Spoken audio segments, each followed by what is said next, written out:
Well, thank you guys for sticking it out through this day of fabulous graph thinking. I'm happy to be here closing the show, as it were. Doing this spot reminds me of a comment I heard that a rabbi in the 1800s said, where somebody asked him, "Do you believe in the revival of the dead at the end of time?" And he said, I don't really think about that because every Saturday I worry a lot more about the revival of the living. And so I hope to revive you all. We're all here living together, and I think we can have a good time. My name is Dan Woods. I am an analyst and a content marketer. I do my analyst work at earlyadopter.com and my content marketing at evolvedmedia.com. My background is in technology and journalism. I was CTO of a couple of companies. I've written lots of books. I work with both vendors and do IT consulting. And I'm always interested in the applying trends. What I'm trying to do in my work is figure out, if you think of the early adopter segment in the Geoffrey Moore chasm, you've got early adopters sometimes defined as part of the innovator on the left side of the chasm. My early adopters are on the right side of the chasm. They are people who are applying the trends that are created at the other side of the chasm. So that's really what I'm interested in doing, is how do you actually make this stuff work when you go home? How do you actually get the organization to change? Luckily, because I'm at the end of the program rather than the beginning, we'll be able to skip a bunch of slides because you've seen a lot of the ideas that we talked. My talk can either be done first or done last. Today we're doing it last. So what I want to do is explain the power of graphs and the pain points they address and show you how you can accelerate the leap toward graph adoption. Some of the takeaways are learning what graphs can do. I think we've done a good job of that today. Start you down the road for graph adoption. This is where I'm going to discuss some things that haven't been discussed so much, about change management, about how you actually get an organization to adopt and think in graphs. The way I think about this is that if you can get a whole organization to think in graphs, then you have a chance at actually finding that $100 million graph query, and then explain the benefits and challenges along the way, or if you're on the journey, give you some ideas. So my favorite use case is, or example, is Cisco, where they were one of the earliest examples I heard of Neo4j, and they had an interesting use case where they were worried about commission calculation. Cisco has a massively deep channel, massively wide channel. We'll go over this example a little bit more, but they were having trouble actually representing the complexity of their commission structure and calculating commissions. That use case then led to other use cases for customer support, where they were trying to gather all the information about a customer, or something that's really interesting called decoder ring. Cisco's always acquiring companies, and when they acquire a new company, they have to figure out how the information is structured in that company, and there's lots and lots of hierarchies in every company. Decoder ring brings all those hierarchies together and in an MDM style sort of application. Data migration, again, the same thing. When you're running a company or when you're acquiring companies, you have to bring together the data and synthesize it. Now, at Cisco, all of this happened episodically. There was no graph adoption program. But at this point, in the lives of people who are trying to do graphs, we can actually think about methodically accelerating the adoption of graph technology. Another example that's really interesting is the eBay Shuttle acquisition. This was a company in London that ran, that was in the business of using extra courier space to deliver goods. So if you could go to Shuttle, and if you were selling a refrigerator on eBay, somebody else in London was buying it, they would then find a courier that had extra capacity that could actually take it from one place in London to the other. The way they said it is, we run our business on 7 lines of cipher. And this is the kind of thing where you find a query. Obviously, what was the trick? The trick was getting access to the data, getting that graph built. The cipher wasn't the trick, but it was actually the idea and having all the data. And I think that's where the transformational aspects of this will come from, is when you get your organization to build that graph and then widely deploy it. Pitney Bowes, excuse me, is another interesting application where it shows how existing strengths were amplified through graphs. Pitney Bowes was a postage, I think we all remember, postage machines. That led to a expertise in data and address matching. Then they started doing, data-oriented businesses. They found that the whole product required address matching, location matching, various geographic stuff. Then they had to add ETL to that. That still wasn't the whole product. And they've eventually created a product called single customer view that used all their existing strengths plus the graphs to knit together a single customer view. And that's become a very successful product that amplified their existing strengths. So it's not always a revolution, it's frequently an evolution. They said one of the most eloquent statements about how natural graphs are, and it reminds me of one of the gentlemen earlier who talked about how graphs are the most ergonomic and humane ways of using data. I can't imagine what the humaneness is. I guess the humaneness is being nice to the users. And this is what he talked about here, is how nice it is and how natural it is to conquer the complexity using graphs. Ernst & Young had another interesting case study of a financial institution they couldn't name, but they wanted to figure out what their customers were saying. And so they used a bunch of natural language processing to surface the customer sentiment, various words, kind of relationships, and then they couldn't, in order to make them useful and operationalize them, they had to store them in a graph. And then that graph became a place where they could tell about all the information about a customer, then eventually they could tell all the information about a trader, and they were able to enrich the graph with lots of different things. And again, that's another pattern of just, you're finding lots of things out and you want to understand them. And this happens over and over in AI use cases as well. The eBay shop bot, Jeff started the show with this. Again, the point is grabbing that detailed information from AI or wherever and then bringing it together.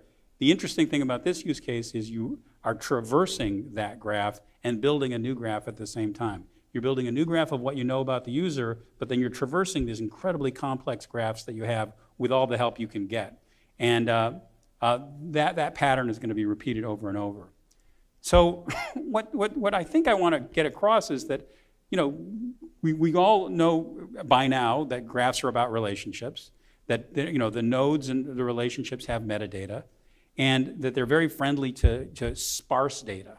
That's one of the things I think that has been a little bit less emphasized than I would have, which is that because there's no schema, you can have incomplete data or as complete as possible data, and then the queries are very expressive, and then they're a lot different. Now, if you talk about going from a SQL database to a NoSQL database like Mongo, that's not as big of a trip, or a NoSQL database like Cassandra. Either a document database or a columnar database, it's not as mind-bending as going to a graph database. And I think that it's easy to think, because graphs are so natural, that it's easy to think about how to use them and how to build them. Well, it's not. One example is ETL. ETL, the process of ETL into these other types of databases is you take the data, you clean it up, you dump it into the database. Well, with a graph database, you take the data, you clean it up, and you dump it in. There are different ways to dump it in, and then you have to complete building the relationships after you get it in.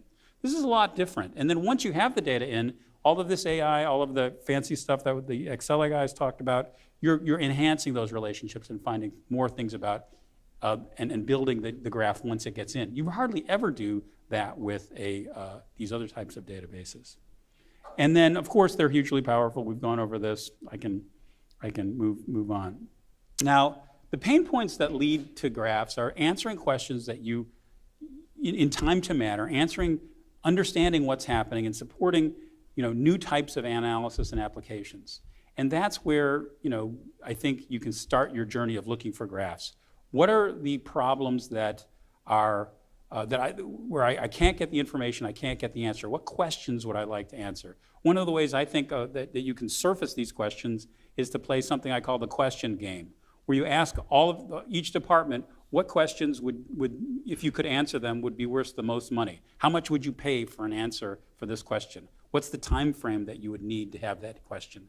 That can then lead you in a top-down way to questions that are worth answering, and then you can explore, whether graph or something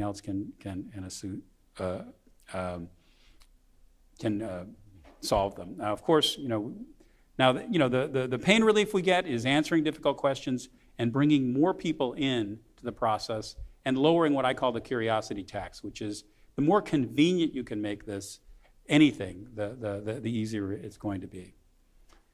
And then, we've gone, all of these things, we've talked about the improvement in business results, how you can make more and better use of the data you have. And I think that is perhaps the biggest impact that Graph is going to have. And that is that you have data that nobody else has. But if you can't understand what that data is telling you, you are not going to be able to get the most out of it. And that's where I think that graphs really are going to shine. And that's where I think AI is really going to make a big difference, because it's going to provide you the ability to harvest the signal from that data that nobody else has. And all of a sudden, your proprietary data will turn into a proprietary advantage. Now, we've gone through this sort of thinking data and multiple use cases. The one nice thing about graphs is you don't think of graphs as a data mart. When you build a graph, you don't go and build a graph and go, okay, I've got my graph. And then you go, oh, wait, but I want to talk about product data. And you don't go build another database over there.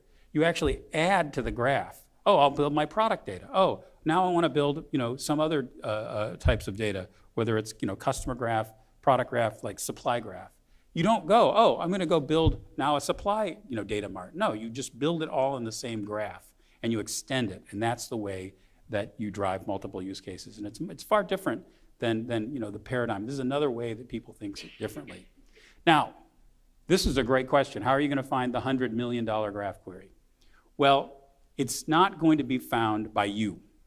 What you're going to do is find it by enabling your organization to be able to do this. You have to increase the number of people who understand what graphs are. You have to increase the number of graphs that you have. You have to expose the people in your organization to what this technology can do and how you can answer these questions. And that's the way you're going to find these graph queries that are like the shuttle graph query that can do a tremendous amount of good. I've outlined 4 stages to graph adoption. Now, many of these stages are similar to most, kind of enterprise change management. But there's some interesting aspects about getting started that we should, and keeping the ball rolling. Here's where we'll talk about the Cisco example again. What happened was, I don't know if anybody's done business with Cisco, but they have a massive channel, and it's very, they have lots of partners, and then they also work internationally. And so you have these just fiendish amounts of commission structures. They were finding that, and this pattern happens a lot of places, where the job took this long, then that long, then that long, and eventually the job takes more than the cycle you have to run it to complete. Well, that's a really big point of pain. They then looked for a solution to that and found that they could do it with a graph where they could they could represent the commission structure more accurately, and then they could also process the commissions in time, which was a big challenge. And so now, so once you have a victory like that, then what do? I mean, do you just say, oh, you post it on an intranet and say, hey, play with graphs if you want? I think that we're now at a state of maturity where we don't have to wait for that to happen. We can actually more methodically work through how we can move forward. What you need to do is spread the word methodically. You have to teach people about what's going on with graphs. Again, early on, this was much harder. But now, if you look at what NEO's offering in terms of training, in terms of resources, the open source community, the wealth of libraries out there, it's a lot more simple to actually find people and equip them to be able to do things. So who are the champions? Who are the people that are actually going to drive this forward? When we talked about chief digital officers, I think that was really a hard job to do, because it was all about encouraging people to adopt new technology, encouraging people to change. Well, I think the best chief digital officers would go to each department and find that person that they were going to partner up with. I think the same thing has to happen with graphs as well. And then how do you encourage experimentation? Trying new things costs time. People have to be allocated to it. It can't all be happening extra. And then what can be done to communicate the victories and how the problems were solved? This is where we get back to basic change management, knowledge capture, that sort of thing. How can you do that? Now, what does a total graph victory look like? It looks like that graph where that graph started and grew and grew and grew, and all of a sudden it's like ivy covering your entire business. You have this entire graph that you can ask a lot more questions to, that is providing a lot more value, that is integrating a lot of data. And we've seen in all these examples that pattern over and over again. Fraud, these examples have been covered. So mass adoption. Now this is something where we haven't really talked much about this. What happens when you actually achieve enough victories that this becomes part of the way you do business? Well, what has to happen is something that, say, didn't happen in the Hadoop world with big data. A lot of people are sitting on data lakes right now, and at earlyadopter.com, I do research missions to try to figure out how to solve urgent problems, and how to apply trends. Well, one of the trends that sort of launched but never got completed was the data lake. That data lake basically had a lot of complex technology that then got stuck at the proof of concept stage, and a lot of companies had trouble moving these workloads into production. So the same thing will happen with graph unless you pay attention to that step-by-step handoff, this DevOps sort of continuous integration progression from the initial use of graph to productizing or packaging up what can be productized and can be made into a production workload. This doesn't happen easily. The operations needs to be trained. You need to have different kind of infrastructure. You need to have all the things that you have, staging, testing and things like that. And once you have it, then a workload can speed through the process. But until you have it, you're going to be in this proof of concept stage. And so, eventually we want to have graphs be just another tool that's used by IT. But again, this won't work unless you have an enterprise-grade solution. Now, what does an enterprise-grade solution mean in the open source world? It means that somebody, usually the commercializing company, did all of the boring stuff that's really important to do to actually make a product work in the enterprise. LDAP integration, security, various types of access control, integration with all the systems that run things like OpenView and all these other weird things that are always hanging around that people run the systems on. This is where the product goes from being sort of an open source project to being an enterprise grade project. And then in addition, scalability. There's a difference between an open source toy and something that can actually run your business day in, day out, be always on.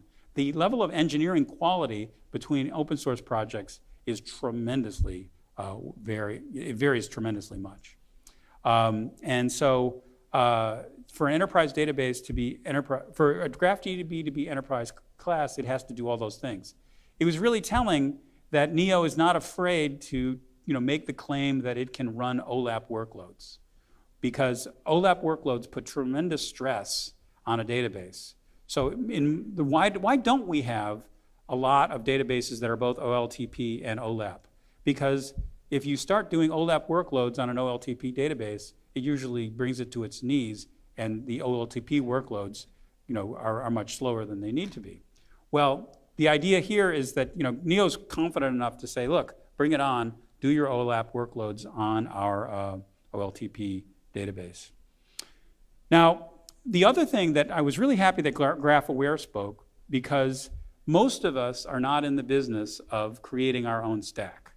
I went to the Spark conference a couple of years ago, and there was two presentations, one by Bloomberg and one by Uber, where they were both creating their stacks on Spark that had data integration, they had various levels of service creation, they had then an integration layer, then they had an application that could be built, and on top of it they had the visualization layer. And they were trying to standardize all that because they wanted to make it much faster for the data scientists to do something in Spark, but then have all the integration be productized on the way in and have the visualization be productized on the way out. Well, it's really important for the rest of us not to have to do all that work. We're not in the business of creating top to bottom stacks. That's why an ecosystem is getting mature when you have companies like GraphAware, and there's other application development environments that allow you to do a lot of work to create a good graph, but then operationalize it and it's not exactly low code, but definitely a productized analytics, a productized stack. And then the graph analytics, I'm so happy that we had a couple people address that. The difference between the query, the algorithms, and the graph analytics, the difference between OLTP and OLAP workloads, and the difference of the way you're using those graphs. That's a real subtle and big difference. And once you have a body of understanding in your company about how to do that, quickly what kind of the graph technology you should apply to solve a certain problem.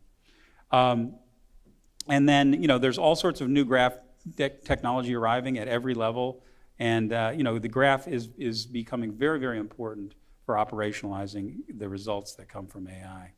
And then finally, when you get to the end of this, you're going to be breaking new ground with new use cases.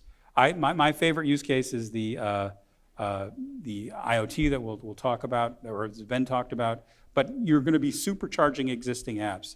I think before too long you're going to see, just as you've had Einstein in Salesforce, where it's offering various types of analytics inside of Salesforce, I don't think it'll be too much longer before Salesforce offers a graph query extension of some sort that you can put on top of it to integrate the data. I think that their purchase of MuleSoft is sort of a step in that direction. They're basically saying, well, we're a cloud company, but we really, really have to have connection to the rest of the world. It's sort of like an acknowledgement that hybrid is really important, but I think it'll eventually become an acknowledgement that having that integrated set of data that's not just what's in Salesforce, but that's enhanced by other stuff, is going to be very important too. And once they have that, they're going to be starting, the natural next thing is to expose that in a little box in your Salesforce that has a graph query. Inside a company, existing apps can be used for the same thing. And then supporting new apps that couldn't be done without graphs.